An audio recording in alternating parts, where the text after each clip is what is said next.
Hamdard laboratories ওয়াকফ বাংলাদেশ এর senior পরিচালক পরিকল্পনা উন্নয়ন অধ্যাপক হাকিম কামরুল নাহার হারুনের সৌজন্যে রমজান মাস ব্যাপী পথচারীদের মাঝে ইফতার বিতরণ এর অংশ হিসেবে 15 মার্চ শনিবার বিকেল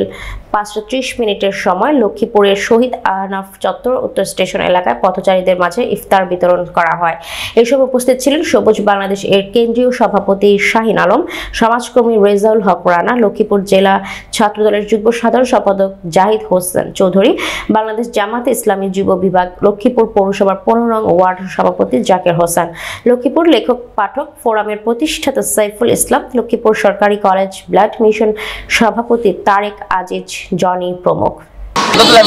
বাংলাদেশের সহকারী পরিচালক পরিকল্পনা উন্নয়ন অধ্যাপক হাকিম কামরুল হারুন মহোদয়ের সৌজন্যে বিভিন্ন সামাজিক সংগঠনের সার্বিক তত্ত্বাবধানে আমরা ডালার বাজার লক্ষ্মীপুর সহ বিভিন্ন জায়গায় পথচারীদেরকে ইফতার বিতরণ করে যাচ্ছি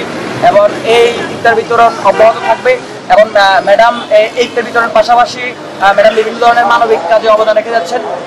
আমরা ম্যাডামের জন্য দোয়া কামনা করি।